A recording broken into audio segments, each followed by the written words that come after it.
नमस्कार, good evening दोस्तों। मैं पुरुषोत्तम सिंह एक बार फिर से आप सभी का तहे दिल से स्वागत करता हूं। देखिए दोस्तों, आज 27 जुलाई है और आज हमारे देश के एक वीर सपूत, एक महान व्यक्ति और हमारे देश के 11वें राष्ट्रपति एपीजे अब्दुल कलाम जी की पुण्यतिथि है। उनके पुण्यतिथि में मैं उनको सत सत नमन करता हूं। देखिए दोस्तों, जो वीर व्यक्ति होते हैं, जो महान पुरुष होते हैं, हमारे लिए सिर्फ उनको जानना ही जरूरी नहीं है, उससे ज्यादा महत्वपूर्ण ये है कि हम उनकी सफलता की कहानी, उनके शुरुआती दौर के संघर्ष को जाने, हम उनकी सफलता की कहानियों को जाने और उनसे इंस्पिरेशन लें, ताकि हम भी अपने जीवन में उसी तरह सफल पा सकें या उनकी तरह ही बनने का कोशिश कर सकें। इसीलिए दोस्तों, जो एपीजे अब्दुल कलाम जी हैं, उनकी दो बहुत महत्वपूर्ण और बहुत अच्छी बुक है। एक है विंग्स ऑफ फायर और एक है इग्नाइटेड माइंड्स। ये दो बुक को आप अवश्य पढ़िए। स्पेशली जो इग्नाइटेड माइंड्स की बुक है, वो तो विद्यार्थियों को जरूर पढ़ना चाहिए। तो आप ये दोनों बुक को जरूर पढ़ने का प्रयास करिए और स्पेशली इग्नाइटेड माइंड्स को तो सबसे पहले पढ़िए और जो भी आपका एक्सपीरियंस है उसको मुझसे जरूर शेयर करिएगा। ठीक है, चलिए दोस्तों आगे बढ़ते हैं और देखते हैं 21 जुलाई से 27 जुलाई की समसामयिकी। पाटन के करसा गांव में सीएम करेंगे गौमूत्र खरीदी की शुरुआत। प्रदेश के सभी जिलों में होंगे जेवलिन के इवेंट। जूनियर प्लेयर्स को करेंगे प्रमोट। छत्तीसगढ़ में पायलट प्रोजेक्ट रूप में लॉन्च होगा एफजीआर पोर्टल। सीएम के विधानसभा कार्यालय में दिखेगा बस्तर की संस्कृति और ग्रामीण परिवेश की झलक। सीदेव की पंचायत अब चौबे को। राज्य में समर्थन मूल्य में होगा अरहर, उड़द और मूंग की खरीदी। कांग यास्ते 2 पर लहराएगा तिरंगा। विवेकानंद की स्मृति में बनेगा राष्ट्रीय स्मारक। रायपुर में खुलेगा प्रदेश का पहला सरकारी अंग्रेजी माध्यम कॉलेज। छत्तीसगढ़ी फिल्मों ने सामाजिक परिवेश को दर्शाया। चलिए दोस्तों आगे बढ़ते हैं और लेते हैं जोश का टॉनिक। देखिए दोस्तों, निंदा से घबराकर अपने लक्ष्य को छोड़ना नहीं है। एक दिन ऐसा जरूर आएगा जब आप अपने लक्ष्य को प्राप्त करेंगे तो जो निंदा करने वाले लोग भी हैं वो लोग भी अपनी राय को बदल देंगे।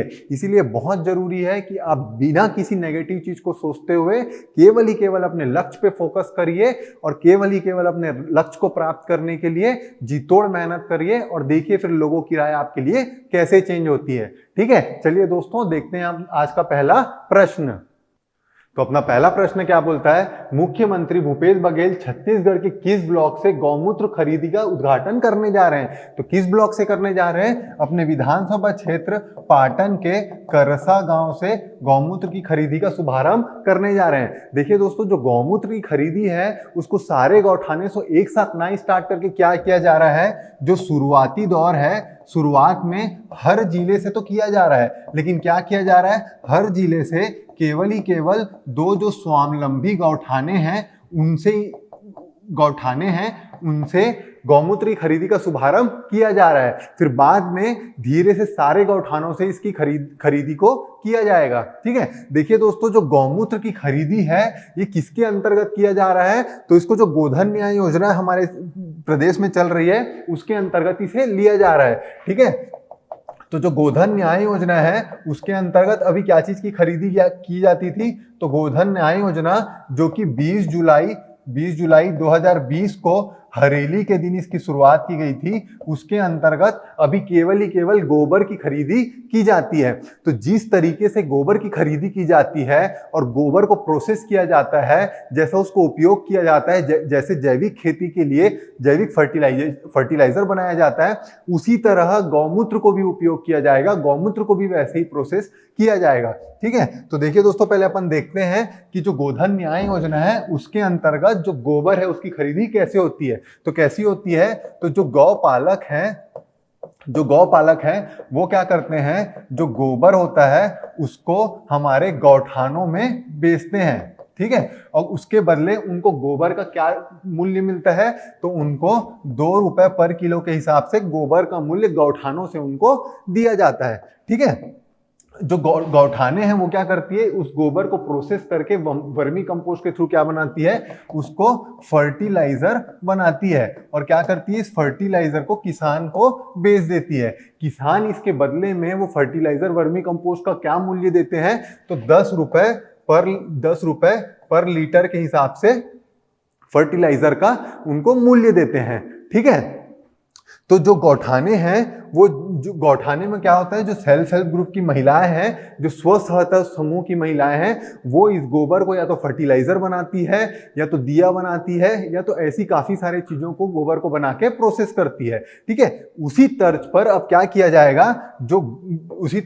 किया जाएगा, तो जो गौमूत्र है उसको भी अब गौपालक गौठानों को बेच सकेंगे। तो इस गौमूत्र के बदले गौठाने उनको क्या देगी, तो उनको 4 रुपए पर लीटर के हिसाब से जो गौपालक है उनको गौठाने भुगतान करेगी। ठीक है, लेकिन जो गौठाने हैं इस गौमूत्र को क्या करेगी, तो जैसे कि गोबर से फर्टिलाइजर बनाया जाता है, वैसे ही गौमूत्र से भी जो ऑर्गेनिक चीजें हैं वो बनाई जाएगी। तो क्या क्या बनाई जाएगी, तो देखिए दोस्तों, एक तो बनाया जाएगा ब्रह्मास्त्र, दूसरा क्या बनाया जाएगा, तो दूसरा जीवामित्र बनाया जाएगा। अब बोलोगे ब्रह्मास्त्र है क्या, तो देखिए दोस्तों, जो ब्रह्मास्त्र है वो कीट नियंत्रक के रूप में काम करेगा। और जीवामित्र क्या है, तो जो जीवामित्र है वो वृद्धिवर्धक के रूप में काम करेगा। तो जो ब्रह्मास्त्र है जो कि कीट नियंत्रक है, उसका रेट क्या रखा गया है, तो उसका 50 रुपए पर लीटर के हिसाब से रेट रखा गया है। और जो जीवामित्र है जो वृद्धिवर्धक है, उसका रेट क्या रखा गया है, तो उसका 40 रुपए पर लीटर के हिसाब से रेट रखा गया है। ठीक है, एक बात देखिए दोस्तों, ये जितने भी चीजों का रेट है, चाहे जो गौमूत्र है उसका 4 रुपए लीटर रेट हो, चाहे ये वृद्धिवर्धक और जो कीट नियंत्रक है इनका जो 50 रुपए और 40 रुपए रेट हो, सारे के सारे जो रेट हैं वो लोकल लेवल पे ही कंडीशन अप्लाई करते हैं। जैसे कि जो गौठान प्रबंधक समिति होती है, जो गौठान प्रबंधक समिति होती है, जो कि लोकल गौठानों के मैनेजमेंट को देखती है, ये उनके ऊपर डिपेंड करता है कि ये सारी चीजों का रेट वो क्या रख सकती है। लेकिन एक बात का ध्यान रखना पड़ेगा कि जो भी ये रेट दिया गया है उससे कम रेट नहीं होना चाहिए। उसके ऊपर जो भी रेट है, गौठान जो प्रबंधक समिति है, उस समिति के सारे लोग बैठ के लोकल स्तर पे रेट को फिर से नया रख सकते हैं। ठीक है, एक बात और देखिए दोस्तों, जो गौमूत्र सरकार खरीद रही है उसकी गुणवत्ता क्या है, उसका क्वालिटी क्या है, उसको किस चीज के लिए उपयोग किया जा सकता है, इसलिए छत्तीसगढ़ सरकार क्या कर रही है, जो गौमूत्र है उसका गुणवत्ता टेस्ट कर रही है। तो कितने टेस्ट कर रही है, टोटल 3 प्रकार का जो गौमूत्र है उसको टेस्ट किया जा रहा है। ठीक है, तो कौन कौन सा टेस्ट है, तो पहला तो टेस्ट है प्लेटफॉर्म टेस्ट, दूसरा टेस्ट है फिजियोकेमिकल टेस्ट, और तीसरा टेस्ट है यूरोमीटर टेस्ट। ठीक है, तो अगर बोलोगे कि जो प्लेटफॉर्म टेस्ट है उसमें क्या किया जा रहा है, तो जो प्लेटफॉर्म टेस्ट है उसमें मेनली 2 चीजों का टेस्ट किया जा रहा है, एक है गंध और दूसरा है कलर। तो जो गौमूत्र का है वो गंध कैसा होना चाहिए, तो गौमूत्र का गंध जो है वो एमोनिया के तरह उसका गंध होना चाहिए। और कलर कैसा होना चाहिए, तो कलर हल्का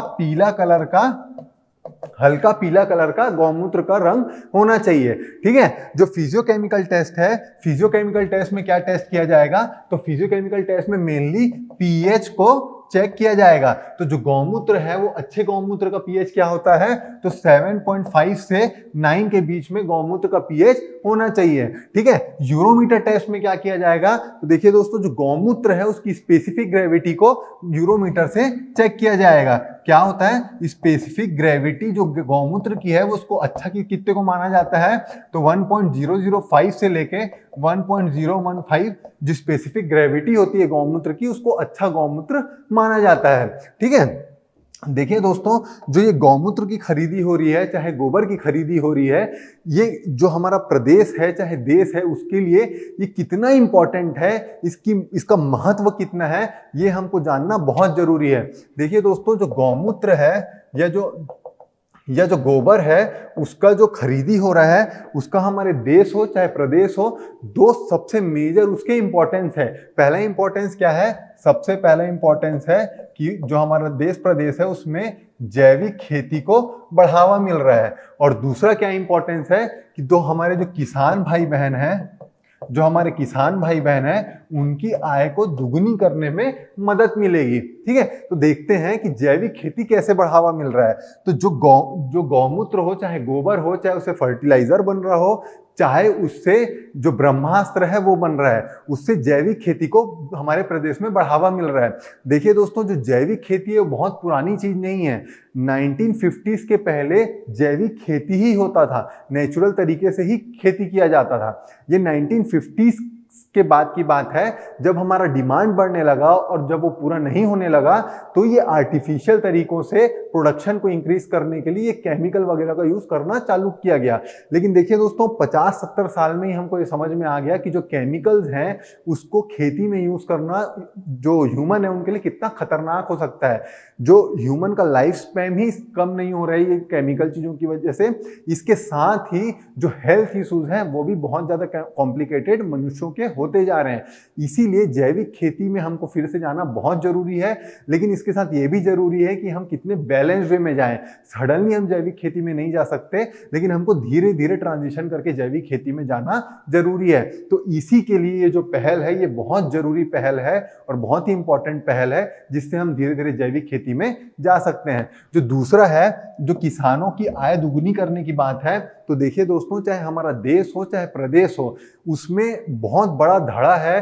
50% से भी ज्यादा प्रतिशत ऐसे किसान भाई बहन हैं जो कि सिर्फ खेती करते हैं, जिनकी आय सिर्फ खेती से ही होती है। लेकिन एक पैराडॉक्स बात यह है हमारे देश की कि हमारे देश में खेती रेनफेड खेती होती है। मतलब जो मॉनसून होता है उसी में ही जो हमारी खेती है वो मेजरली सिर्फ उन्हीं 4 महीनों में की जाती है। तो क्योंकि जो हमारा रेनफेड मॉनसून की वजह से जो खेती होती है उसकी वजह से सिर्फ 4 महीने खेती होती है और पूरे साल भर हमारे किसान भाई बहन खाली होते हैं। ये एक बहुत बड़ा रीजन है कि हमारे देश में खेती को एक अच्छे इनकम के तौर पे नहीं देखा जाता। और जो गरीबी है और जो गरीबी से नीचे रहने वाले लोग हैं उसमें अधिकतर किसान भाई बहन लोग भी आ जाया करते हैं। ठीक है, तो ये चीज इंप्रूव तभी हो सकता है कि जब हम खेती के अलावा किसान भाई बहन को उससे रिलेटेड और भी कुछ चीजों में इंगेज करें। तो जैसे कि ये जो हमारा योजना है, इस योजना में गौ पालकों को बहुत फायदा हो रहा है, क्योंकि जो गौ पालक हैं वो जो गोबर और गौमूत्र को बेच रहे हैं उसकी वजह से वो गाय लोग को, जो जानवर है, मवेशी हैं, उनको भी अच्छे से रखेंगे। जब उनको अच्छे से रखेंगे तो उससे और भी जो बाकी चीजें हैं, जैसे गाय से दूध बेच सकते हैं, इन चीजों में वो इंगेज होंगे और साथ ही उनका जो इनकम है वो दुगुना होगा और जो सीजनल इंप्लॉयमेंट की समस्या हमारे देश में है वो बहुत जल्दी से जल्द कम हो जाएगी। ठीक है, एक बात और देखिए दोस्तों, अगर हम जैविक खेती की बात कर रहे हैं तो हमारे प्रदेश में ऐसे 5 जिले हैं जिनको ऑर्गेनिक डिस्ट्रिक्ट घोषित किया गया है। तो 5 जो ऑर्गेनिक डिस्ट्रिक्ट है वो कौन कौन से डिस्ट्रिक्ट हैं बोलेगा तो देखिए दोस्तों, हमारा जो हमारा छत्तीसगढ़ का मैप है, उसमें जो हमारा रायपुर डिवीजन है, रायपुर डिवीजन से एकमात्र गरियाबंद डिस्ट्रिक्ट है जो कि जैविक जिला है। और बाकी 4 जिले कौन से हैं? तो बाकी 4 जिला है, एक है नारायणपुर, दूसरा है बीजापुर, तीसरा है दंतेवाड़ा और चौथा है सुकमा। ठीक है, तो जो 5 जो जैविक जिले हैं वो कौन कौन से हैं? जो सबसे नीचे के 4 डिस्ट्रिक्ट हैं वो, और एक 5वां डिस्ट्रिक्ट कौन सा है? गरियाबंद। तो टोटल जो 5 जैविक डिस्ट्रिक्ट हैं वो हमारे जिले, जो हमारे राज्य हैं उसमें इन 5 जिलों को घोषित किया गया है। ठीक है,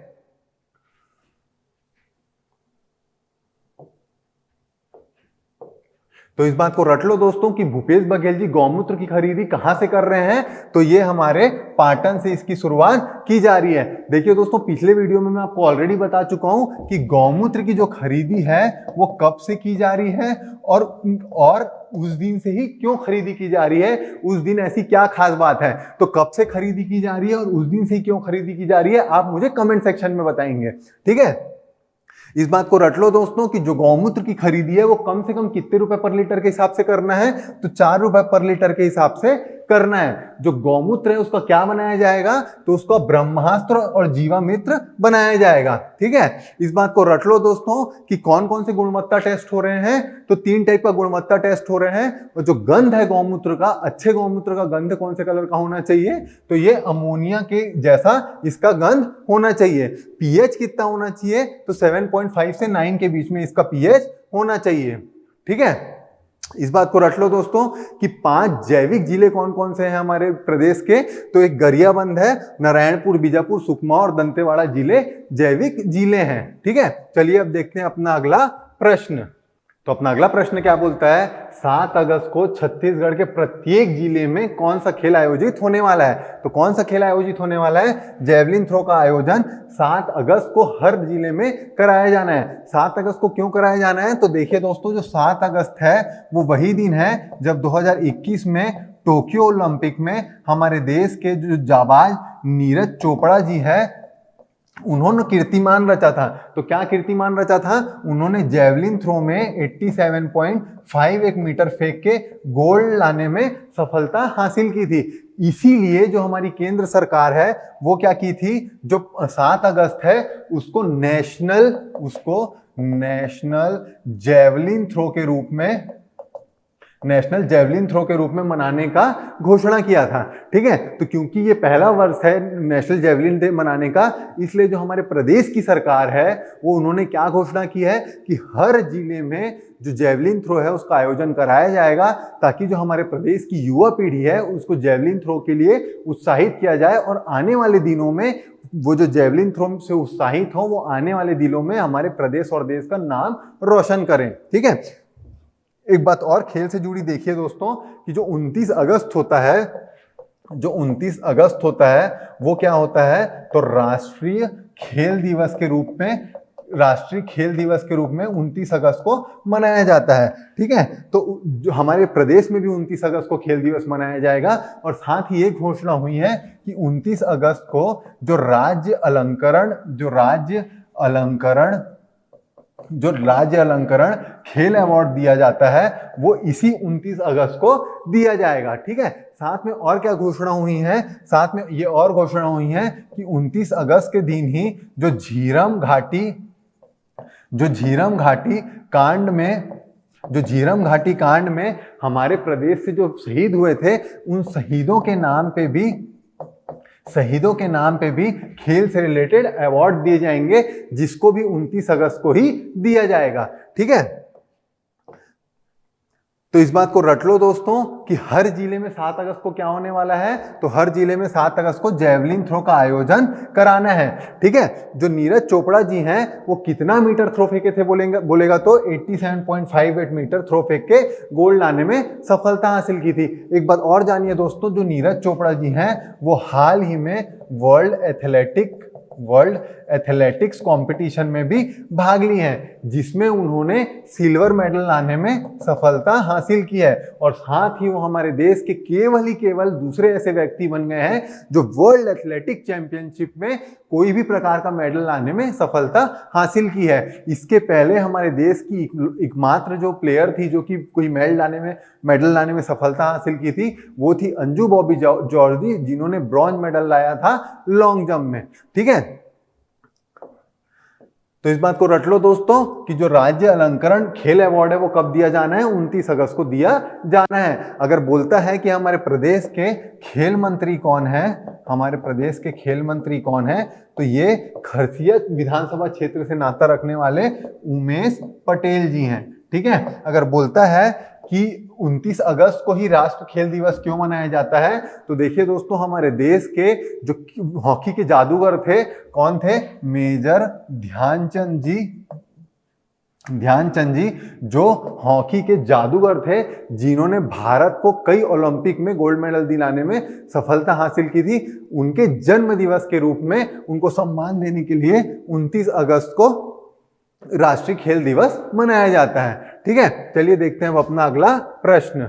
तो अपना अगला प्रश्न क्या बोलता है, पायलट प्रोजेक्ट के लिए एफजीआर पोर्टल के क्रियान्वयन के लिए चयनित होने वाला एकमात्र राज्य कौन सा है। तो कौन सा एकमात्र राज्य है, छत्तीसगढ़ एकमात्र राज्य है जहां पे एफजीआर पोर्टल को शुरुआती दौर में पायलट प्रोजेक्ट के बेसिस में इंप्लीमेंट किया जा रहा है, फिर बाद में इसके सक्सेस को देख के पूरे देश में इंप्लीमेंट किया जाएगा। तो ये एफजीआर पोर्टल का फुल फॉर्म क्या है, तो देखिए दोस्तों, इसका फुल फॉर्म है फार्मर्स ग्रीवांसेस रिडरेसल पोर्टल। ठीक है, हिंदी में क्या है, किसान शिकायत निवारण पोर्टल। ठीक है, तो अगर बोलता है इसकी शुरुआत कब हुई थी, तो देखिए दोस्तों 21 जुलाई 2022 को इसकी शुरुआत की गई थी। अगर बोलता है कि किनके द्वारा इसकी शुरुआत की गई है, तो देखिए दोस्तों हमारे जो केंद्र में बैठी मिनिस्ट्री ऑफ एग्रीकल्चर एंड जो फार्मर वेलफेयर है उनके द्वारा इस पोर्टल को स्टार्ट किया गया है। तो अब बोलोगे ये पोर्टल को क्यों स्टार्ट किया गया है, तो देखिए दोस्तों इस पोर्टल को स्टार्ट करने का दो बहुत बड़ा रीजन है। एक तो ये रीजन है कि जो किसान भाई बहन हैं उनकी जो शिकायतें हैं उनको बेहतर तरीके से एड्रेस करने के लिए, उनकी शिकायतों को बेहतर तरीके से ठीक करने के लिए इस पोर्टल को बनाया गया है। ठीक है, लेकिन साथ ही एक बहुत बड़ा इसका लक्ष्य ये है कि जो फसल बीमा योजना होती है, जो फसल बीमा होता है, फसल बीमा के बेहतर क्रियान्वयन के लिए भी इस पोर्टल को बनाया गया है। ठीक है, बोलेगा ये इंप्लीमेंट कैसे होगा, ये जो पोर्टल है वो काम कैसे करेगा, तो देखिए दोस्तों एक टोल फ्री नंबर प्रोवाइड किया गया है। वो टोल फ्री नंबर क्या है, 14447। तो जो भी किसान भाई बहन है वो मैसेज हो चाहे वो कॉल हो, उसके जरिए जो भी शिकायतें करते हैं उन शिकायतों को एक यूनिफॉर्म पैनल में इस पोर्टल में सबमिट किया जाएगा और इस पोर्टल के थ्रू जो भी वो रिलेटेड एजेंसीज हो, गवर्नमेंट ऑफिशियल्स हो या डिपार्टमेंट्स हो, उनको ये शिकायतें भेजी जाएंगी और जल्द से जल्द उसको उनकी शिकायतों को निवारण करने का काम किया जाएगा। ठीक है, तो ये जो भी प्रोसेस है उसको ट्रैक करने के लिए ये पोर्टल से ही ट्रैक किया जाएगा और शुरुआत शिकायत से लेकर जब तक उनकी शिकायत दूर ना हो जाए इस पोर्टल में सारी चीजों का फीडबैक दिया जाएगा। ठीक है, अगर बोलता है कि छत्तीसगढ़ को ही क्यों एकमात्र राज्य को चूज किया गया है इसको पायलट प्रोजेक्ट के रूप में इंप्लीमेंट करने के लिए, तो देखिए दोस्तों जो छत्तीसगढ़ है वो जो प्रधानमंत्री फसल बीमा योजना है उसको बेहतर तरीके से इंप्लीमेंट करने में सफलता हासिल की है। इसीलिए जो हमारा छत्तीसगढ़ है वो बीमा योजना को इंप्लीमेंट करने के लिए अग्रणी राज्यों में शुमार है। इसीलिए अगर हमारा प्रदेश जो है बीमा को अच्छी तरीके से इंप्लीमेंट कर चुका है तो ये जो पोर्टल है हमारे प्रदेश में ही बहुत सक्सेस वे में इंप्लीमेंट हो सकती है। इसीलिए जो ये पोर्टल है उसको सबसे पहले छत्तीसगढ़ में लागू किया जा रहा है, फिर यहाँ का सक्सेस रेट देख के उसकी जो कमियां हैं उसको ठीक करके बाकी पूरे राज्य में इंप्लीमेंट किया जाएगा। ठीक है, एक बात और देखिए दोस्तों, जो हमारा प्रदेश है वो अग्रणी राज्य है फसल बीमा योजना को इंप्लीमेंट करने के लिए। इसका एक प्रूफ भी है कि हाल ही में क्या हुआ है, एक रिपोर्ट जारी हुआ है। ठीक है, वो रिपोर्ट क्या बोलता है कि जो 2022 में जो रबी की फसल है उसमें जो बीमा है, जो बीमा राशि को अपने किसानों को देने में सबसे अव्वल राज्य कौन रहा है, तो छत्तीसगढ़ है, जो कि सबसे पहले जो अपने किसानों को रबी फसल 2022 का बीमा का राशि भुगतान करने में सफलता हासिल की है। ठीक है, देखिए दोस्तों जो ये बीमा है, जो बीमा की राशि होती है, ये अच्छे तरीके से इंप्लीमेंट क्यों नहीं हो पाता है और इसके लिए इतना पोर्टल बनाने की, ये सब व्यवस्था करने की जरूरत क्यों पड़ी है। देखिए दोस्तों जो फसल बीमा होता है वो जो भी फसल से जो क्षतिग्रस्त होते हैं उसकी वजह से जो किसान भाई बहनों को नुकसान होता है उसलिए फसल बीमा को लाया गया है। लेकिन कुछ कारणों से, कुछ कॉम्प्लेक्सिटीज की वजह से या अवेयरनेस की वजह से जो हमारे किसान भाई बहन हैं जो वास्तविक में जिनको इस क्षतिग्रस्त जो मूल्य है उसको देने की जरूरत है वो सही में पहुंच नहीं पाती है। इसीलिए ये पोर्टल को बनाया गया है ताकि जो एक्चुअल बेनिफिशियरी हैं, जो एक्चुअल किसान भाई बहन हैं जिनका नुकसान होता है बारिश की वजह से और या किसी भी वजह से, उन क्षतिग्रस्त की क्षतिपूर्ति कर सकें और उनको वो सहायता राशि प्रोवाइड की जा सके। ठीक है, तो इस बात को रट लो दोस्तों कि जो FGR पोर्टल है उसको सबसे पहले किस राज्य में इंप्लीमेंट किया जा रहा है, तो उसको छत्तीसगढ़ राज्य में सबसे पहले इंप्लीमेंट किया जा रहा है। किस दिन से शुरुआत की जा रही है बोलेगा तो 21 जुलाई 2022 से इसकी शुरुआत की गई है। ठीक है, इसको रट लो दोस्तों कि टोल फ्री नंबर क्या दिया गया है, तो 1447 इसका टोल फ्री नंबर है। ठीक है, इस बात को रट लो दोस्तों कि जो रबी फसल है उसका सबसे पहले फसल बीमा योजना के तहत कौन राशि प्रोवाइड किया है, तो हमारी छत्तीसगढ़ पहला राज्य है जो 2022 रबी फसल का बीमा राशि प्रोवाइड किया है। ठीक है, चलिए अब देखते हैं अपना अगला प्रश्न। तो अपना अगला प्रश्न क्या बोलता है, विधानसभा भवन में मुख्यमंत्री कार्यालय कक्ष को किस थीम पर सजाया गया है। किस थीम पर सजाया गया है, ग्रामीण परिवेश और बस्तर संस्कृति के थीम पे सजाया गया है। देखिए दोस्तों, ये एक और पहल है जिसके तहत हमारे प्रदेश में जो हमारी संस्कृति है, जो हमारा कल्चर है, जो ट्रेडिशन है, उसको प्रमोट करने की पहल के तहत इसे किया गया है, ताकि हमारा जो देश का जो हमारे प्रदेश का कल्चर और संस्कृति है उसको ज्यादा से ज्यादा प्रमोट किया जा सके। ठीक है, इसी के तहत जो इसका गेट है, इसके गेट को भी जो गांव का गेट होता है उसकी तर्ज पर ही इसके गेट को बनाया गया है। ठीक है, एक बात और देखिए दोस्तों, अभी जो हाल ही में क्या हो रहा है, तो हाल ही में हमारे प्रदेश में विधानसभा का मानसून सत्र चल रहा है 20 जुलाई से 27 जुलाई तक। उसी में ही कई सारे ऐसे विधेयक हैं उनको पास किया गया है। उनमें से एक कुछ मेजर विधेयक कौन कौन से हैं, तो देखिए दोस्तों, सबसे इंपॉर्टेंट विधेयक है जो वेतन है, वेतन की वृद्धि की गई है। जो हमारे विधानसभा में जो माननीय गण लोग हैं उनके वेतन में वृद्धि गई है। तो अगर बोलेगा कितनी वृद्धि की गई है, किनकी की गई है, तो देखिए दोस्तों, हमारे विधानसभा में कौन कौन होता है, तो एक होता है अध्यक्ष साहब, दूसरे होते हैं उपाध्यक्ष साहब। ठीक है, और कौन होता है, तो और होते हैं हमारे CM साहब, और होता है लीडर ऑफ अपोजिशन। जो लीडर ऑफ अपोजिशन होता है और जो हमारे मिनिस्टर्स होते हैं उनकी सैलरी सेम होती है।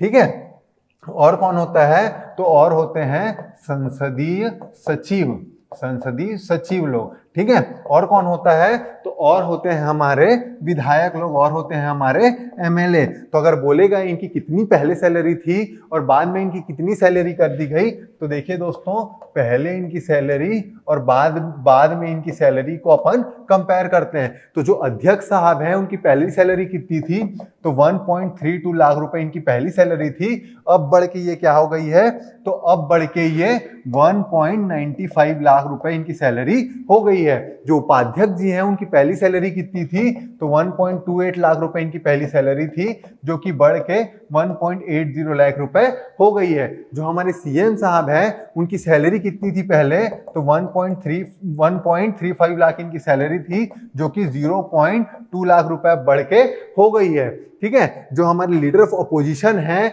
और जो मिनिस्टर्स हैं उनकी पहली सैलरी कितनी थी, तो उनकी पहली सैलरी 1.30 लाख थी, जो कि अब बढ़ के 1.90 लाख कर दी गई है। ठीक है, जो हमारे संसदीय सचिव थे उनकी पहली सैलरी कितनी थी, तो उनकी पहली सैलरी 1.21 लाख थी, जिसको बढ़ा के 1.75 लाख कर दिया गया है। ठीक है, जो हमारे विधायक गण थे, जो हमारे MLA थे, उनकी पहली सैलरी कितनी थी, तो उनकी 95,000 पहले सैलरी थी, जिनको बढ़ा के 1.60 लाख रुपए कर दिया गया है। ये जो सैलरी है ये टोटल कंप्लीट सैलरी है, जिसमें वेतन भत्ता और सारी चीजें इंक्लूड हैं। ठीक है, एक और महत्वपूर्ण विधेयक है जो कि पास हुआ है, वो कौन सा है, छत्तीसगढ़ विद्युत शुल्क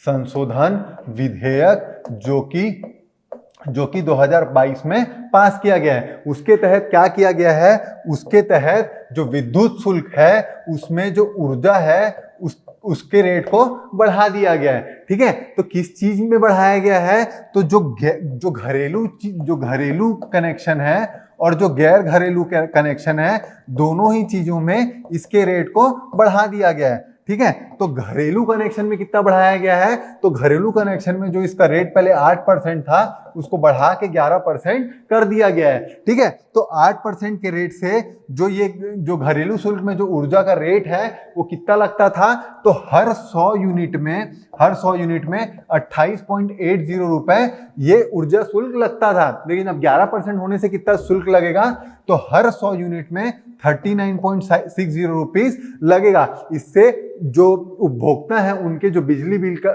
बिल है वो ऑटोमेटिक बढ़ जाएंगे। ठीक है, तो इस बात को रट लो दोस्तों कि जो विधानसभा भवन में मुख्यमंत्री कार्यालय का कक्ष है उसकी थीम क्या है, तो उसकी थीम है ग्रामीण परिवेश और बस्तर की संस्कृति। ठीक है, इस बात को रट लो दोस्तों कि सीएम का अब जो सैलरी है वो कितना हो गया है, वो सीएम की सैलरी सबसे ज्यादा 2.05 लाख रुपए हो गई है। सबसे कम सैलरी किसकी है, तो जो हमारे विधायक गण हैं उनकी 1.60 लाख रुपए सैलरी है। ठीक है, अगर बोलता है कि जो हमारा विधानसभा है उसके अध्यक्ष कौन है, तो उसके चरणदास महंत जी हमारे विधानसभा के अध्यक्ष हैं। अगर बोलता है उपाध्यक्ष कौन है, तो मनोज मंडावी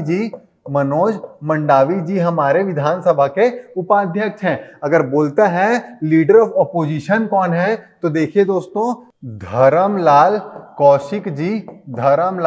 कौशिक जी जो कि बीजेपी के विधायक हैं, वो हमारे विधानसभा के लीडर ऑफ अपोजिशन हैं। ठीक है, अगर बोलता है कि जो ये चरणदास महंत जी है वो कौन से विधानसभा से आते हैं, तो वो जांजगीर चांपा के शक्ति विधानसभा से आते हैं। अगर बोलता है मनोज मंडावी जी किस विधानसभा से आते हैं, तो ये कांकेर के भानु प्रतापपुर विधानसभा क्षेत्र से आते हैं। अगर बोलता है धर्मलाल कौशिक जी कहां से आते हैं, तो बिलासपुर के बिल्हा विधानसभा क्षेत्र से ये संबंध रखते हैं। ठीक है, इस बात को रट लो दोस्तों कि जो ऊर्जा शुल्क बढ़ा है वो बढ़ के कितना हो गया है, 8% की जगह अब 11% कर दिया गया है। ठीक है, चलिए इसी के साथ देखते हैं अब अपना अगला प्रश्न। तो अपना अगला प्रश्न क्या बोलता है, वर्तमान में पंचायत और ग्रामीण विकास मंत्री कौन है। तो कौन है, अभी हाल ही में जो हमारे टीएस सिंहदेव जी हैं जिन्होंने पंचायत एवं रूरल डेवलपमेंट मिनिस्ट्री से अपना रेजिग्नेशन दिया है, उनके बाद जो रविंद्र चौबे जी हैं उनको इसका कार्यभार दे दिया गया है। ठीक है, अगर बोलता है कि जो रविंद्र चौबे जी हैं उनको पंचायत मिनिस्ट्री के अलावा और कौन कौन सी मिनिस्ट्री उनके पास ऑलरेडी पहले से थी, तो देखिए दोस्तों उनके पास पहले से और काफी सारे मिनिस्ट्री थे। उसमें है मिनिस्ट्री ऑफ पार्लियामेंट्री अफेयर्स, मतलब जो संसदीय मामले के मंत्री। और कौन सा मिनिस्ट्री उनके पास है, तो ministry of water resource development. और साथ ही उनके साथ क्या है, उनके पास है ministry of agriculture and biotechnology. उसके अलावा एक और मंत्रालय उनके पास है, वो क्या है, ministry of animal husbandry and fisheries. ठीक है, अगर बोलता है कि जो हमारे टीएस सिंहदेव जी के पास कौन कौन सा मंत्रालय है, तो देखिए दोस्तों जो टीएस सिंहदेव जी है वो मंत्री पद से इस्तीफा नहीं दिए हैं, वो केवल जो पंचायत एंड रूरल डेवलपमेंट की मिनिस्ट्री है उससे अपना इस्तीफा दिए हैं। इसका मतलब इनके पास ऑलरेडी कुछ मिनिस्ट्री हैं, ऑलरेडी कुछ मंत्रालय हैं जो इनके पास अभी भी कायम है। और ये कौन कौन से मंत्रालय है मैं पिछले वीडियो में आपको ऑलरेडी बता चुका हूं, इसीलिए आप मुझे कमेंट करके बताएंगे कि जो हमारे टीएस सिंहदेव जी है इनके पास ऑलरेडी और कौन कौन से मिनिस्ट्री बचे हुए हैं। ठीक है, अगर बोलता है कि ये सुनील सन्नी अग्रवाल जी कौन है, तो देखिए दोस्तों जो सुनील सन्नी अग्रवाल जी है वो सनिर्माण मंडल है उसके ये अध्यक्ष हैं। ठीक है, क्या है, जो सुनील सन्नी अग्रवाल जी हैं वो सनिर्माण मंडल के अध्यक्ष हैं। तो हाल ही में क्या हुआ है, हाल ही में इन्हें कैबिनेट का दर्जा दिया गया है। ठीक है, देखिए दोस्तों जो कैबिनेट का दर्जा होता है वो ऑफिशियली सिर्फ एक नाम का कैबिनेट का दर्जा होता है, उनको सम्मान के लिए, उनको पोजीशन के लिए दिया जाता है, लेकिन उनके चीजों में कुछ खास फर्क नहीं आता है। उन चीजों को कैबिनेट दर्जा देने के बाद उनको क्या फैसिलिटी, क्या चीजें प्रोवाइड की जाएगी वो उस विभाग के ऊपर डिपेंड करता है। ठीक है, अगर बोलता है पल्लव शाह जी कौन है, तो देखिए दोस्तों अभी हाल ही में क्या हुआ है, तो जो छत्तीसगढ़ सरकार है वो क्या बनाई है, वो एनआरआई सेल का गठन किया है, जिसमें पल्लव शाह जी को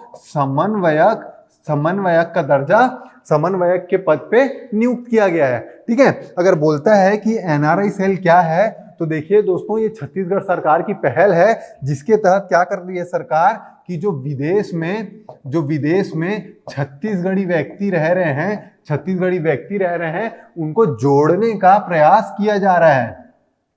ठीक है, उनको, जो हमारे छत्तीसगढ़ी व्यक्ति जो कि विदेशों में रह रहे हैं, उनको जोड़ने का प्रयास किया जा रहा है, ताकि जो हमारा छत्तीसगढ़ी संस्कृति है, जो हमारा छत्तीसगढ़ी कल्चर और ट्रेडिशन है, उसको विदेशों में भी कायम किया जा सके और हमारे छत्तीसगढ़ी कल्चर और ट्रेडिशन को प्रमोट किया जा सके। तो अगर बोलता है कि जो ये हमारे पल्लव शाह जी है वो कौन से देश में रहते हैं अभी, तो ये हाल ही में अभी यूएसए में रहते हैं। ठीक है, तो इस बात को रट लो दोस्तों कि नया पंचायत और रूरल डेवलपमेंट मिनिस्टर कौन है, तो ये हमारे कृषि मंत्री रविंद्र चौबे जी को बनाया गया है। ठीक है, तो चलिए देखते हैं अब अपना अगला प्रश्न।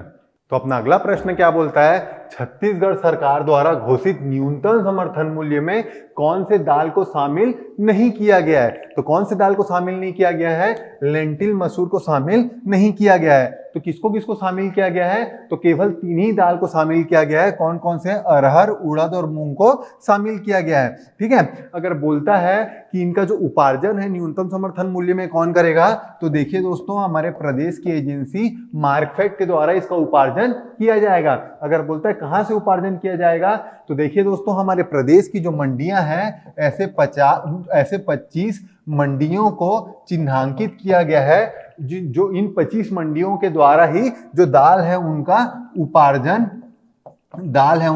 उपार्जन किया जाएगा। इन 25 मंडियों को ही उपार्जन केंद्र बनाया गया है। अगर बोलता है कि इन दालों को कितने समर्थन मूल्य में खरीदा जाएगा, तो देखिए दोस्तों, जो अरहर और उड़द है इनको 6600 रुपए पर क्विंटल के हिसाब से उपार्जन किया जाएगा। और जो मूंग है उसको कितने में न्यूनतम समर्थन मूल्य दिया जाएगा बोलेगा, तो देखिए दोस्तों, जो मूंग है उसको 7755 रुपीज पर क्विंटल के हिसाब से न्यूनतम समर्थन मूल्य दिया जाएगा। अगर बोलेगा इन दालों को कब से कब तक खरीदा जा सकता है, कब से कब तक बेचा जा सकता है, कब से कब इनका उपार्जन किया जाएगा, तो देखिए दोस्तों, जो ये अरहर है, अरहर का जो उपार्जन है वो अगले साल 2023 में 13 मार्च से लेके 12 मई के बीच में कर सकते हैं। ठीक है, और जो बाकी 2 है, जो उड़द और मूंग है, इनका उपार्जन कब होगा, तो इनका इस साल ही 2022 में 17 अक्टूबर से लेके 16 दिसंबर तक किया जा सकेगा। ठीक है, एक चीज और देखो दोस्तों कि हाल ही में एक रिपोर्ट जारी हुआ है। तो किस चीज का रिपोर्ट जारी हुआ है, तो इनोवेशन इंडेक्स का एक रिपोर्ट जारी हुआ है। किस चीज का जारी हुआ है, जो नवाचार सूचकांक जारी किया है। तो कौन किया है, इसको नीति आयोग द्वारा जारी किया गया है। ये इनोवेशन इंडेक्स 2022 कहलाएगा। ये लगातार ऐसा तीसरा साल है जब नीति आयोग ने इनोवेशन इंडेक्स को जारी किया है। ठीक है, अगर बोलता है इस इनोवेशन इंडेक्स में फर्स्ट कौन आया है, तो जो कर्नाटका है वो लगातार तीसरी बार इनोवेशन इंडेक्स के प्रथम पद पे आने का हासिल प्राप्त किया है। ठीक है, अगर बोलता है छत्तीसगढ़ कौन से रैंक में है, तो देखिए दोस्तों, लास्ट 17th रैंक छत्तीसगढ़ को दिया गया है। छत्तीसगढ़ में जो नवाचार की चीजें, जो इनोवेशन की चीजें हैं, उसके बेहद ही खराब परफॉर्मेंस के लिए छत्तीसगढ़ को सबसे निचले पायदान 17वें नंबर पर रखा गया है। ठीक है, इस बात को रट लो दोस्तों कि अगर बोलता है कौन कौन से दाल को शामिल किया गया है, तो खरीफ फसल 2022-23 के लिए केवल 3 दाल को शामिल किया गया है। वो 3 कौन से हैं, अरहर, उड़द और मूंग को शामिल किया गया है। इस बात को रट लो दोस्तों कि अगर बोलता है कि अरहर और उड़द का न्यूनतम समर्थन मूल्य क्या है, तो अरहर और उड़द का न्यूनतम समर्थन मूल्य 6600 पर क्विंटल के हिसाब से दिया जाएगा। अगर बोलता है मूंग का न्यूनतम समर्थन मूल्य क्या है, तो 1755 रुपीज पर क्विंटल के हिसाब से दिया जाएगा। इस बात को रट लो दोस्तों कि जो अरहर है उसका उपार्जन कब किया जा सकता है, तो 2023 में 13 मार्च से लेके 12 मई के बीच में किया जा सकता है। और जो उड़द और मूंग है उनका उपार्जन कब किया जा सकता है, तो 2022 में ही 17 अक्टूबर से लेके 16 दिसंबर के बीच में किया जा सकता है। ठीक है, इस बात को रट लो दोस्तों। नवाचार इंडेक्स में छत्तीसगढ़ का रैंक क्या है, तो 17वें रैंक के साथ छत्तीसगढ़ सबसे लास्ट में है। ठीक है, देखते हैं अब अपना अगला प्रश्न। तो अपना अगला प्रश्न क्या बोलता है, हाल ही में कांग याक्त्से टू पर्वत शिखर पर कौन चढ़ा था? तो कौन चढ़ा था? जो निशु सिंह जी है हमारे छत्तीसगढ़ प्रदेश की, उन्होंने यांग यास्ते टू जो कि लद्दाख में है उसमें चढ़कर तिरंगा फहराने में सफलता हासिल की है। देखिए दोस्तों, निशु सिंह जी काफी पर्वतों के पीक पर चढ़ने में सफलता हासिल की है, जिसमें से एक है जो कि हाल ही में इन्होंने पिछले साल जो अफ्रीका है, अफ्रीका के माउंट किलिमंजारो जो कि अफ्रीका का सबसे हाईएस्ट पीक है, उसमें भी चढ़ने में सफलता हासिल की थी। ठीक है, एक बात और देख लीजिए दोस्तों, अगर बोलता है हमारे छत्तीसगढ़ प्रदेश से ऐसे कौन कौन पर्वतरोही हैं जो कि माउंट एवरेस्ट में, जो कि दुनिया का सबसे ऊंचा पीक है, उसमें चढ़ने में सफलता हासिल की है, तो देखिए दोस्तों, जो माउंट एवरेस्ट है उसमें हमारे प्रदेश के छत्तीसगढ़ के अब तक के 3 पर्वतरोही ने चढ़ने में सफलता हासिल की है। उसमें कौन है? तो सबसे पहली है सविता धपवाल जी। ठीक है, सविता धपवाल जी 1993 में माउंट एवरेस्ट में चढ़ने में सफलता हासिल की थी। दूसरा कौन है? दूसरे हैं राहुल गुप्ता जी। जो राहुल गुप्ता जी हैं उन्होंने 2018 में माउंट एवरेस्ट में चढ़ने में सफलता हासिल की थी। तीसरी कौन है? हाल ही में जो नैना धाकड़ जी है, नैना धाकड़ जी ने 2021 में माउंट एवरेस्ट में चढ़ने में सफलता हासिल की थी। तो अगर बोलता है छत्तीसगढ़ के सबसे पहले कौन है जिन्होंने माउंट एवरेस्ट में चढ़ा था, तो ये छत्तीसगढ़ राज्य बनने के पहले सविता धपवाल जी ने 1993 में चढ़ने में सफलता हासिल की थी। अगर बोलेगा छत्तीसगढ़ प्रदेश बनने के बाद पहले ऐसे कौन से व्यक्ति हैं जो माउंट एवरेस्ट में चढ़े थे, तो ये राहुल गुप्ता जी हैं जिन्होंने 2018 में माउंट एवरेस्ट में चढ़ने में सफलता हासिल की थी। इसीलिए राहुल गुप्ता जी को 2021 का वीरता पुरस्कार भी दिया गया था।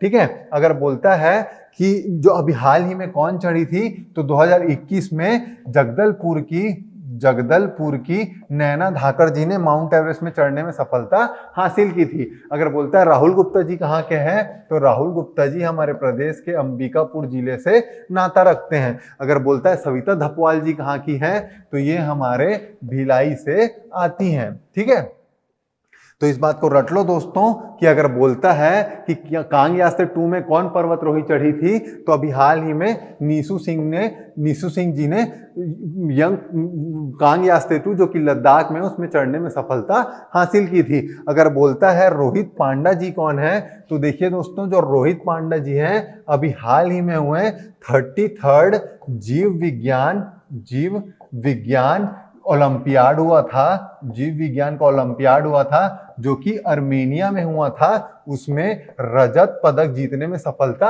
हासिल की है। ठीक है, केवल 3 व्यक्तियों का चयन इसमें हुआ था, जिसमें जो हमारे भिलाई के रोहित पांडा जी हैं जो कि 12th क्लास के विद्यार्थी हैं, उन्होंने इसमें केवल ही ना पार्टिसिपेट किया था, बल्कि 60 देशों के जो विद्यार्थी आए थे उनमें लड़के जो ओलंपियाड है उसमें रजत पदक जीतने में सफलता हासिल की थी। ठीक है, अगर बोलता है शंभुनाथ श्रीवास्तव जी कौन है, तो देखिए दोस्तों, जो शंभुनाथ श्रीवास्तव जस्टिस जी हैं, उनको मदनवाड़ा में हुए नक्सलाइट हमले में जो मदनवाड़ा केस में जो नक्सलाइट हमला हुआ था, उसकी जांच कमेटी का अध्यक्ष बनाया गया है। ठीक है, जो मदनवाड़ा हमला था देखिए दोस्तों, वो कब हुआ था, तो वो 12 जुलाई 2009 को हुआ था, जो कि हमारे प्रदेश के वन ऑफ द बड़े बिगेस्ट नक्सलाइट हमलों में से एक था, जिसमें ना ही केवल पुलिस कर्मचारियों की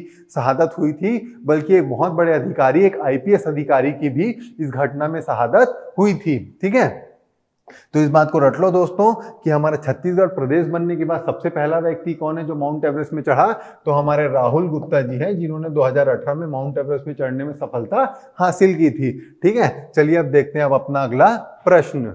तो अपना अगला प्रश्न क्या बोलता है, स्वामी विवेकानंद का 16वां राष्ट्रीय स्मारक किस जिले में बनाया जा रहा है? तो कहाँ बनाया जा रहा है? हमारे प्रदेश की राजधानी रायपुर में स्वामी विवेकानंद जी का 16वां राष्ट्रीय स्मारक बनाया जा रहा है। तो अगर बोलेगा कि जो 15 जो राष्ट्रीय स्मारक है वो कहाँ पे है, तो देखिए दोस्तों, जो 15 राष्ट्रीय स्मारक हैं उसमें से 3 तो यूएसए में है और जो बाकी 12 है वो इंडिया के अलग अलग स्थान में स्थित है। ठीक है, अगर बोलेगा कि जो जसपुर है, जसपुर क्यों अभी चर्चा में रहा है, तो देखिए दोस्तों, जसपुर में जो मधेसर जो पहाड़ है वो अभी काफी चर्चा में रहा है। क्यों चर्चा में रहा है, तो देखिए दोस्तों, ये सावन का महीना है और सावन का महादेव जी का महीना है। तो इस महादेव जी के महीने में इस मधेसर पहाड़ को जो वहाँ के लोकल हैं, जो जनता है, वो उसको दुनिया का सबसे बड़ा शिवलिंग मानती है। इसीलिए जो अभी सावन सोमवार चल रहा है, सावन का महीना चल रहा है, उसलिए इस पर्वत में जो शिव जी की, महादेव जी की पूजा अर्चना करके उसको सेलिब्रेट किया जा रहा है। ठीक है, अगर बोलेगा कि गरियाबंद क्यों चर्चा में है, तो देखिए दोस्तों, जो गरियाबंद है उसमें जो देवदहरा जो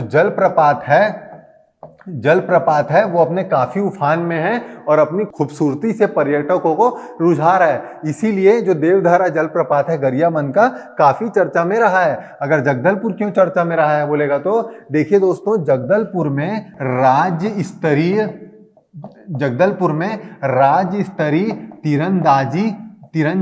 तीरंदाजी अकादमी बनाया जा रहा है, जिसकी वजह से जो जगदलपुर है वो काफी चर्चा में रहा है। ठीक है, और कौन कौन सा जगह चर्चा में रहा है बोलेगा, तो देखिए दोस्तों, जो कुम्हारी है जो कि दुर्ग जिले के अंतर्गत आता है, उसमें हाल ही में क्रिकेट स्टेडियम का उद्घाटन हमारे सीएम साहब के द्वारा किया गया है। तो उस जो क्रिकेट स्टेडियम है उसका नाम किसके ऊपर रखा गया है, तो जो हमारी जो मिनी माता जी हैं, जो हमारे प्रदेश की सबसे पहली सांसद थी, उनके नाम से इस स्टेडियम को रखा गया है। ठीक है, और कौन सा जिला चर्चा में है बोलेगा, तो देखिए दोस्तों, जो सरगुजा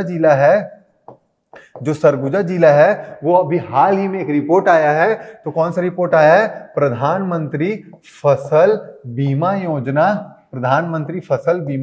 योजना के अंतर्गत जो ई-KYC है उसके सत्यापन में पूरे राज्य में फर्स्ट घोषित किया गया है। सबसे सफलतम जिले में सरगुजा जिला को ई-KYC के सत्यापन के लिए घोषित किया गया है। ठीक है, तो इस बात को रट लो दोस्तों कि 16वां जो राष्ट्रीय स्मारक है विवेकानंद जी का कहाँ बन रहा है, तो हमारे प्रदेश की राजधानी रायपुर में बनाया जा रहा है। देखिए दोस्तों, जो विवेकानंद जी हैं उन्हीं के नाम से उनके बर्थ एनिवर्सरी को जो 12 जनवरी को है, 12 जनवरी को उनके बर्थ एनिवर्सरी के दिन राष्ट्रीय युवा डे के तौर पे मनाया जाता है, ताकि हमारे देश के जो भी युवा व्यक्ति हैं, वो जो स्वामी विवेकानंद जी हैं, उससे ऊर्जावान इंस्पिरेशन लेके अपने कैरियर को और अपने देश के बढ़ते उसमें जो ये देश को सफलता पाने में अपना योगदान दे सकें। ठीक है, इस बात को रट लो दोस्तों कि फसल बीमा योजना के ई-KYC सत्यापन में पहला जिला कौन घोषित किया गया है, तो सरगुजा को सबसे सफलतम जिला घोषित किया गया है। ठीक है, चलिए अब देखते हैं अपना अगला प्रश्न। तो अपना अगला प्रश्न क्या बोलता है, छत्तीसगढ़ के किस जिले में पहला आत्मानंद अंग्रेजी माध्यम कॉलेज की शुरुआत होने जा रही है, तो कहाँ होने जा रही है, हमारे छत्तीसगढ़ की राजधानी रायपुर में इसकी शुरुआत होने जा रही है। अगर बोलेगा किस सत्र से होने वाली है, तो देखिए दोस्तों, इसी सत्र से 2022-23 से इसकी शुरुआत होने जा रही है। इसलिए कुछ कॉलेजों को चिन्हांकित भी कर लिया गया है और हर कॉलेजों को निर्देश भी दे दिया गया है कि वहां पे जो अंग्रेजी माध्यम में स्कूल से लेकर कॉलेज से पढ़े तक के जो प्रोफेसर्स हैं उनको चिन्हांकित किया जाए, ताकि जो इंग्लिश माध्यम जो कॉलेज खुलेंगे उनमें उन लोगों को नियुक्त किया जाए और उनकी सूची को 3 दिन के अंदर कॉलेजों से मंगाया गया है। ठीक है, एक चीज और देखिए दोस्तों कि अभी हाल ही में क्या हुआ है कि हमारे प्रदेश के जो 26 स्कूल हैं उनको चिन्हांकित किया गया है। किस लिए चिन्हांकित किया गया है, तो स्वच्छ स्कूल के तौर पे हमारे प्रदेश के 26 स्कूलों को चिन्हांकित किया गया है और इनको राज्य स्तर पे तो सम्मानित किया जाएगा ही, साथ ही अंतरराष्ट्रीय जो राष्ट्रीय लेवल पे भी इनको पुरस्कार देने के लिए इनको चिन्हांकित किया गया है और इनका नाम को राष्ट्रीय लेवल पे भेजा गया है। ठीक है, एक बात और देखिए दोस्तों कि हाल ही में किस चीज की घोषणा हुई है, तो हाल ही में जो रायपुर है, रायपुर से लेके हैदराबाद तक के लिए एक्सप्रेसवे बनाने की घोषणा की गई है। ठीक है, तो ये जो एक्सप्रेसवे है जो रायपुर से लेके हैदराबाद तक बनेगा वो कितने किलोमीटर का होगा? तो 530 किलोमीटर का ये नेशनल हाईवे होगा। अभी जो रायपुर से लेके हैदराबाद का सफर कितने किलोमीटर तक का तय करना पड़ता है? तो 780 किलोमीटर का अभी सफर तय करना पड़ता है। तो ये जो डिस्टेंस में कमी आई है और जो एक्सप्रेसवे बनने से गाड़ियों को तेज चलाया जा सकेगा, उसके तहत जो रायपुर से हैदराबाद का दूरी है वो कम से कम 3 से 4 घंटे तक का डिक्रीज हो जाएगा। मतलब कम से कम रायपुर से हैदराबाद जाने में 3 से 4 घंटे कम लगेंगे। ठीक है, अगर बोलता है कि एक्सप्रेस हाईवे बनाने में बजट कितना लगा है, कितनी लागत लगी है, तो 5500 करोड़ रुपए इसको बनाने में बजट लगा है। ठीक है, अगर बोलेगा ये कौन कौन से जिले से होते हुए जाएगा, तो देखिए दोस्तों, ये रायपुर जिले से निकलेगा। रायपुर जिले के बाद ये भिलाई राजनांदगांव से होते हुए महाराष्ट्र के गढ़चिरौली की तरफ से हैदराबाद की तरफ जाएगा। ठीक है, तो इस बात को रट लो दोस्तों कि पहला आत्मानंद अंग्रेजी माध्यम कॉलेज कहाँ शुरू होने वाला है, तो ये हमारे प्रदेश की राजधानी रायपुर में ही इसी साल के 2022-23 के सत्र में चालू होने वाला है। ठीक है, इस बात को रट लो दोस्तों कि जो रायपुर हैदराबाद एक्सप्रेस वे है वो कितने किलोमीटर का होगा? तो 530 किलोमीटर का ये होगा। ठीक है, चलिए दोस्तों, इसी के साथ देखते हैं अब अपना अगला प्रश्न। तो अपना अगला प्रश्न क्या है? छत्तीसगढ़ सरकार द्वारा छत्तीसगढ़ की अंतर्राष्ट्रीय पुरस्कार विजेता फिल्म को कितने प्रोत्साहन राशि की घोषणा की गई है? तो कितना घोषणा की है?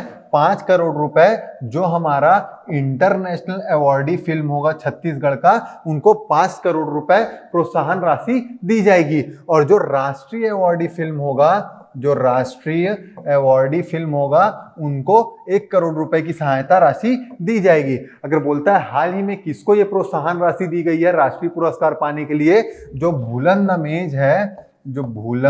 द मेज नामक जो फिल्म आई है उसको हमारी छत्तीसगढ़, जो कि राष्ट्रीय पुरस्कृत फिल्म है 2021 की, उसे छत्तीसगढ़ सरकार 1 करोड़ रुपए की प्रोत्साहन राशि दी है। अगर बोलता है भूलन द मेज के निर्देशक कौन है, तो देखिए दोस्तों, तो मनोज वर्मा जी इसके निर्देशक हैं। अगर बोलता है जो भूलन द मेज है वो किस बुक के ऊपर आधारित है, तो देखिए दोस्तों, जो भूलन कांदा नामक एक बुक है, उस बुक पे ये वाली फिल्म आधारित है। अगर बोलता है जो भूलन द कांदा बुक है उसके राइटर कौन है, तो देखिए दोस्तों, संजीव बख्शी जी इस बुक के राइटर हैं, जिसके आधार पर भूलन द मेज मूवी को बनाया गया था। ठीक है, अगर बोलता है हमारे प्रदेश की पहली मूवी छत्तीसगढ़ी मूवी कौन सी है, तो देखिए दोस्तों, कही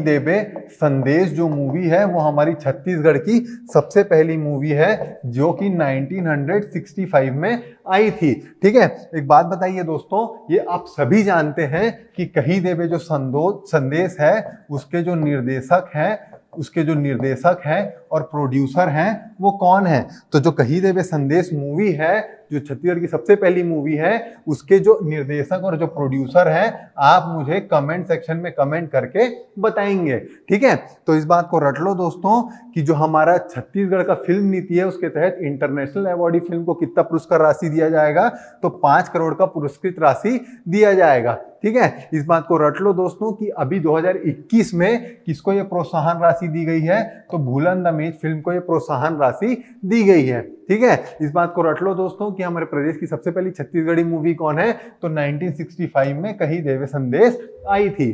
ठीक है, चलिए दोस्तों, आज का सेशन यहीं पे खत्म करते हैं। मिलते हैं अगले हफ्ते अगले समसामयिकी के साथ। जय हिंद।